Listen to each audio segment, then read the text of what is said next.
A few days ago, a minister pastoring in a large city said, should I have a lot of revival meetings, like one every month at least, or shall I have just maybe one or two a year? A young man, but still had a large audience, congregation. And I said, well, there are two principles of truth.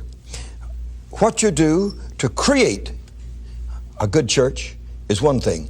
What you do to keep a good church is another thing. They're two different operations. If you have a crowd of 1,000 and you start beating them, be here for crusade every week, be here, they'll get where you'll work them to death, you know. But if you don't have and you're trying to build an audience, well, you build every day.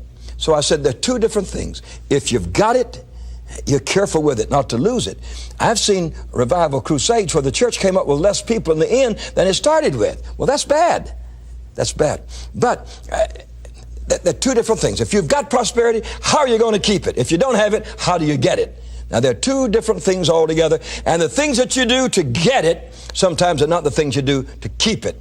Now, this is our final lesson. And not that we're finished with the subject at all, but it's 10 lessons in the secrets of prosperity. And I hope that you've enjoyed them very much. And we're going to deal with this last one here, ways to continue in your prosperity. Because we want you to continue in it. You know, we want you to keep it. And it's nice to have it. It's better to keep it. And there are millions of people that had it and now they don't have it. And so how do you keep it? And I'd like to begin with you in the oldest book in the world, that is called the book of Job. In chapter 36 and verse 11, it says, if they obey and serve him, they shall spend their days in prosperity and their years in pleasure. Now, here you have a formula that God gave in the first book ever written for human beings. It's amazing how ignorant we can be when something has been in existence for 6,000 years, you know. Now, he says here, if you will obey and serve God, you know, if you just obey and serve God, that at that point, you will spend your days in prosperity. God is not willing that anybody be poor. Get that out of your system. Poverty comes from bad decisions and bad living. If you can get bad living and bad decisions out and keep your mind alert, you know, good things begin to happen. And then you build with them, and you invest with them, and you grow in them, you see. And here in South Bend, where our church is and our headquarters, I bought that 10 acres there. It's now 27 acres. We bought property adjoining it. When I bought that 10 acres for I think it's either $42,500 or something like that. It's worth $1 million today. I paid on it for 15 years at the bank. And then I gave it to the church as a gift because it's the most beautiful piece of property in town. And I just gave it away to the church after paying on it for 15 years down at the bank. And I imagine 50% of what I paid was interest money, you see, and the other half was principal money. But look at the investment. That investment of $42,500 is now worth $1 million. You couldn't buy that kind of property maybe for any price. But with that kind of a front on it, it's got over 600 feet just right on Ireland Road alone, right in front of the golf course. And it's a beautiful location, one of the high spots in the whole city. But you see, making the right investment, look at the proceeds that came forth from it. If one was commercial, they could build all kind of condominiums and make all kind of things in that beautiful spot there and make it a luxury spot, you know, for the whole area. But it is used for the best thing. It's used now for a school, and it's now used for a church, and I am so happy for it. I am so very happy for it. Now, if you'll obey and serve God, he says, then you shall spend your days in prosperity, all your days, and your years in pleasures. Prosperity and pleasure goes together. Total prosperity brings total pleasure. Now, if you have a form of prosperity, how can you retain it? How can you keep it? How can you continue in it? Point number one is this, that you must think before you invest. Just because you have been successful does not mean, nor does it guarantee your future in success. That's where a lot of people think they become impregnable to failure. That's your first step of failure right there. And so think before you invest. I have known so many, so many people that would buy a lot in Florida. Are you here? And they get down there and it's covered with water. You know, you can't even get to it. You didn't go look and see what you bought. And we've been given, our organization's been given maybe 10 or 12 lots down there, simply because people got down and said, oh my God, they didn't tell me that it was that way when I lived in Chicago. You know, if you're going to invest blindfolded, you're going to get that kind of results for it. So, number one, think before you invest. If you're going to retain the prosperity that God has given you, use your head and think before you reinvest. All right. Now, number two is, and this is a great one, don't change directions quickly or suddenly. I've known of pastors, you know, that were doing their church this way and this way. Suddenly they made a turn and lost half of their people. I mean, half of them. Now, I could name them for you in this country right now, that they made a quick turn. Now, quick turns don't work anywhere, whether it's in business or whether it's in churches. If I try to make a quick turn with my large church, I'd lose them. I'm not going to do that.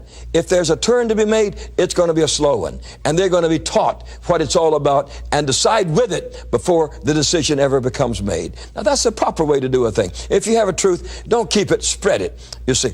And it's more so in business. If you are an oil man, don't think that just because you're an oil man, you can become a moon man and start putting satellites to the moon. There's a difference in satellites toward the moon and the oil you're getting out of the earth. You make a drastic... Millions of men lose their investment because they make a sharp turn in something they don't understand and they don't know anything about it. And because of that, because of changing their direction suddenly, they find themselves broken and defeated. Some commit suicide, some die in poverty, dreaming of what they used to have and don't have anymore. Please be careful. Don't change directions suddenly. And talk to some nice people that are in the same kind of thing before you make...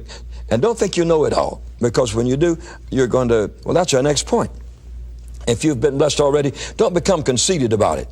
That's one of the problems of a wealthy man. He doesn't think anybody in the shop knows as much as he knows, you know. You can work for him for 10 years, and he doesn't think you know as much as... You may know 10 times as much as he knows, because he's out there dealing with other problems, and you're dealing with the making of the intrinsic things that come out of the shop. And so be a good listener and keep learning, because if you can't do that, it's very likely you will not be able to retain and to maintain the prosperity that God has given you. So remember to keep your prosperity. Don't become conceited and think you know everything because God has blessed you. Listen to others.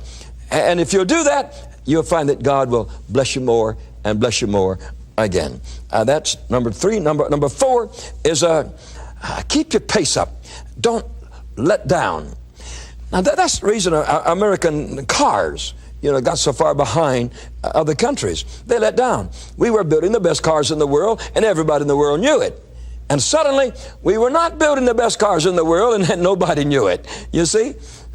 When I first went to the Philippines, way back about 1950, 1/3 of all the automobiles in Manila were Studebakers out of the Studebaker plant in South Bend, Indiana. Brother, you'd have to go to a museum to find one of them now. 98% of all the cars in Manila are made in Japan today. 98% of all the cars in Manila, though the Philippines is our friend, is made in Japan. You say, why? They are alert for business. They don't let down anywhere. And whether you're an automobile manufacturer or a trailer manufacturer or a farmer, at the point you let down, you're going into weakness. You're also going into failure. And you're also going in a place to lose your prosperity that you had already gained. So don't let down. Keep the same pace. I have to be honest with you, my pace is stronger now than it's ever been in my life. I move further, faster than ever before. My pace is in there going. And when somebody don't keep up with me, I get upset. And if you want me to quarrel with you, just sit down and I'll have a quarrel with you. Because I am paced for life. And I have a saying. Maybe you ought to write it down in your own book. And my saying is this: nothing I have ever done, nothing I am doing is nearly so great as what I'm going to do for Jesus. Now you see, you don't rest on your laurels. You don't say, well, now it's time to coast. Coasting people go down. Coasting people never go up. You can't coast up. You got it? You can only coast down. And if you want your business to go down, if you want your home to go down, if you want your life to go down, coast and it'll go down. Building a beautiful home I mean members of the family, you don't coast on that either. If you want a good family, you work for it. You pay for it, and you get that part of it too. And if you don't, you just will not have a good family. So here they are. Point number 2, don't change your direction quickly.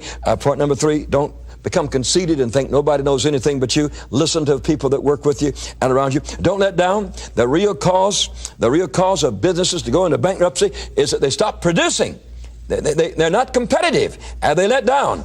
And in letting down, they lost. All right. Number 5 is don't forget your source. Now, I think maybe that is the easiest thing to forget is your source. You know, God gives you strength.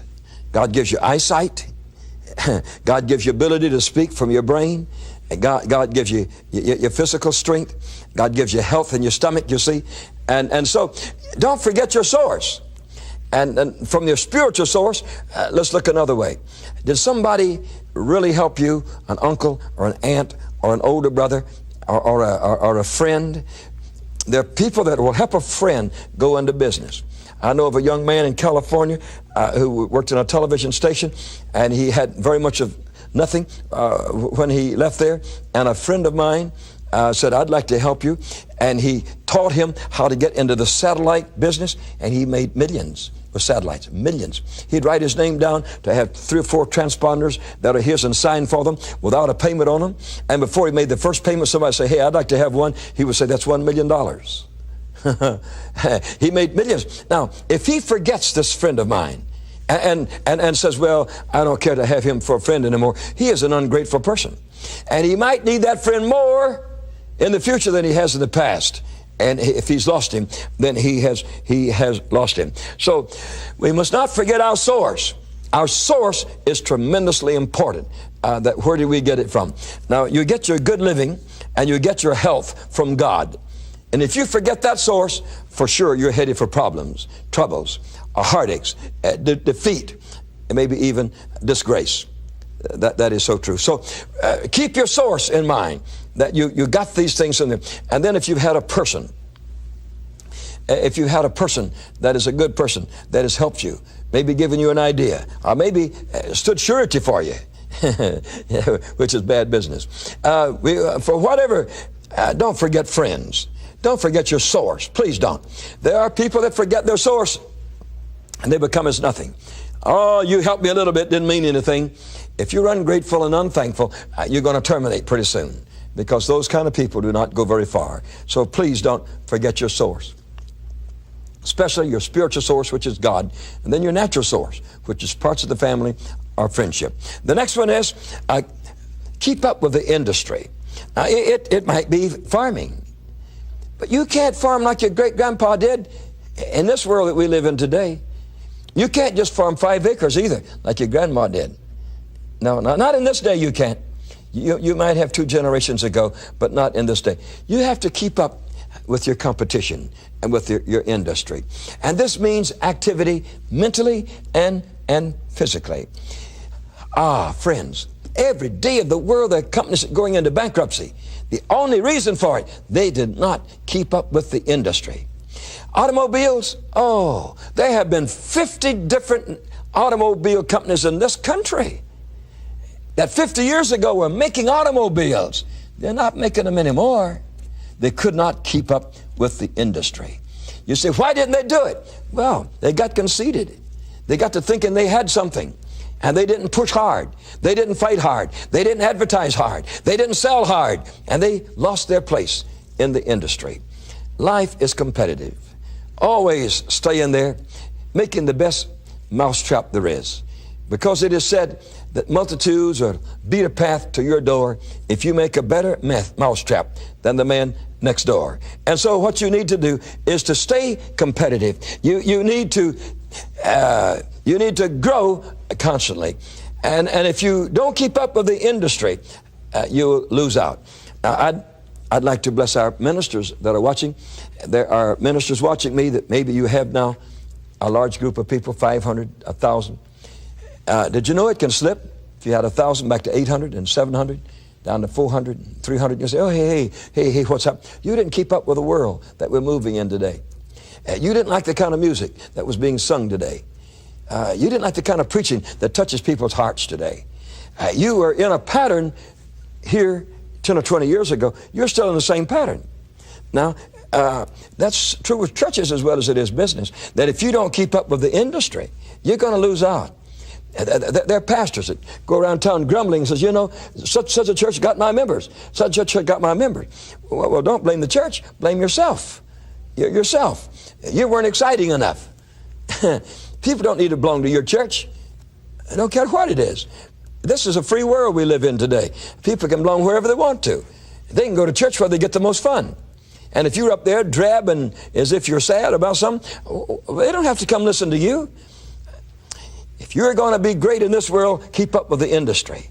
And look around and see what others are doing and stay up with them. When you lag behind, you're going to be in trouble.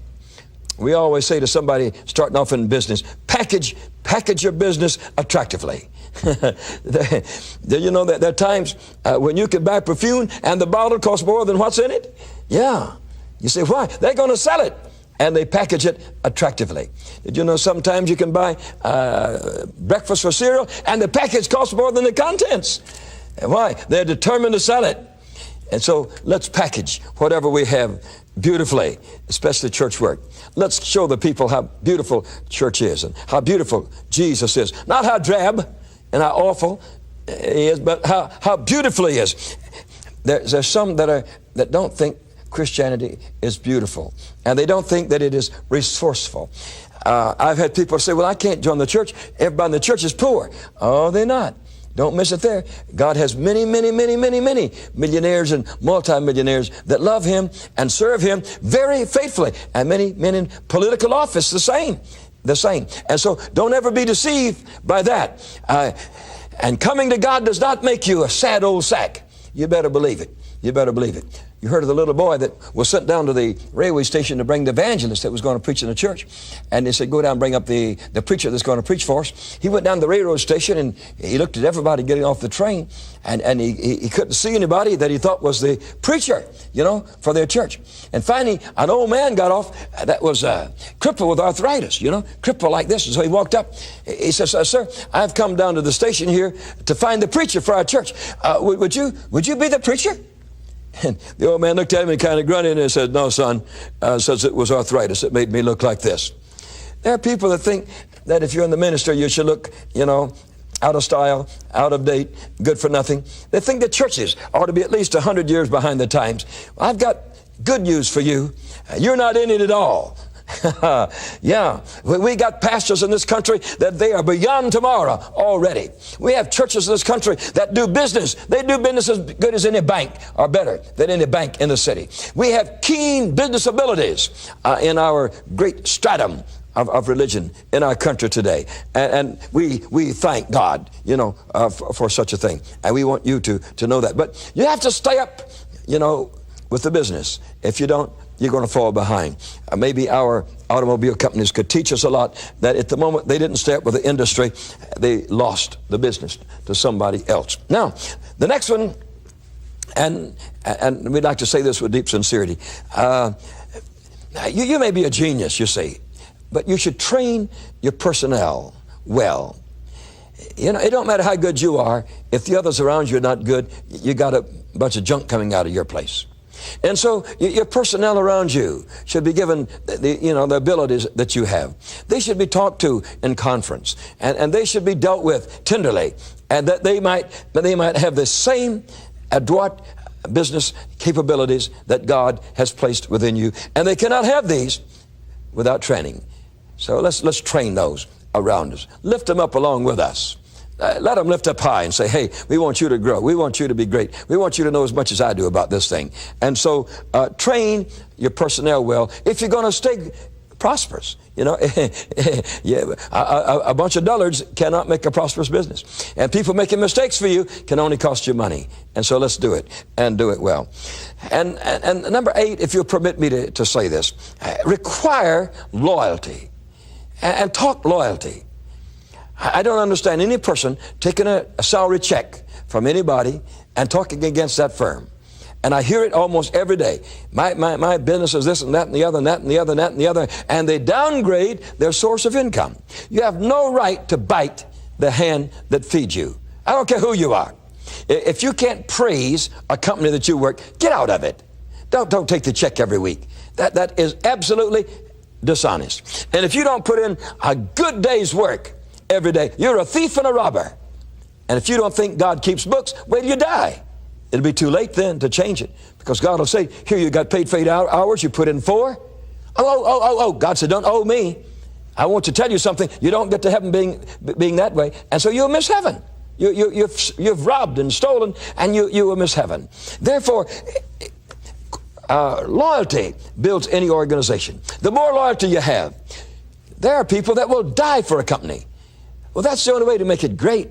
Why do the Japanese outproduce many nations of the world? They have the keenest loyalty among their laborers of any nation on the face of this earth. There is no nation that has as much loyalty built in from the people that own a plant to the people that operate it on the face of the earth. The people that own that plant, they take such tender care of those. And those down there are so meticulous to get everything right. And so, in working together, they flood the world markets with merchandise. Isn't that great? I say it's great. Why don't we do that in America? Why doesn't the businessman love the people that work for him? Why don't the people that work for him love the man that employs them? And if you'll do that, you will have nothing but greatness. I had a businessman tell me, he must have had 100 people working for him. He looked at me and he said, you know, Sumrall, he says, when a person stops bragging on me, I just fire him. Whew. People have to brag on you. Well, he says, if they don't esteem me highly, they're not worth anything to me. I only want people working for me that know that I have a product that's worth putting out, and they brag on the product, and then they say, I was the man that produced it. And that means bragging on me. And as soon as he says, this product's no good, this product is not up to others, then he is of no value to my company. As long as he's saying, well, I can go somewhere else to get a better deal than this, he ought to go immediately, because he is not serving his company well. So you've got to build in loyalty. That comes through teaching, that comes through loving. And so God wants you to do. If you'll do that, you will have within you the ingredients of continued prosperity and greatness. The next of the ways to continue prosperity is don't make foolish decisions. Now you became prosperous through wise decisions. If you go and buy something that you want and pay an outlandish interest, 12, 15, 20, 22% interest, you're a bad businessman. I don't care how much you've got now. You're not going to have it very much longer. You have made a foolish decision. And in making it, if you go and make a poor investment, banks will tell you this. You make a few poor investments, and it don't matter how good you are, you're not going to be good long. It don't matter how wealthy you are, you're not going to be wealthy long. I knew of a man in Detroit that sold a radio station for $8 million. And a couple of years later, he had made such poor investments, he didn't have any of it. Now you see, $8 million is a lot of money. Properly invested, it could, God only knows what it could bring. It could bring you $100 million. That much money properly invested could bring you $100 million. This friend of mine ended up with zero. And about 2 years after that, all of his investments were poor. And also in business, remember this very carefully, that in good business, you don't go purchase things you don't need. It don't matter how cheap it is. It don't matter how pretty it is. It don't matter how you might need it someday. If you don't need it now, don't buy it. Because when you do, then you're on the wrong side of prosperity. Prosperity does not run down that road. That is another road. If you take out a large loan, you buy insurance against that loan. In case something happens to you, that company will continue to exist because you insured the loan, that if in case of your death, that insurance covers the debt that you owe. Now, if you will do that, you will certainly have great prosperity. And then I must say, finally, to the lesson, that don't be a big sinner. We have millionaires in the oil industry and great manufacturing that lost all through harlots, through sin, through alcohol. And so prosperity does not remain with people that drink and become drunkards and people that are sinful and wicked. Prosperity is short-lived in your area. And if you don't believe me, study history, and you'll find it that way. You'll have nothing to hand down to your children if you don't live for God and if you don't live right in Jesus' name, if you don't keep the 10 Commandments.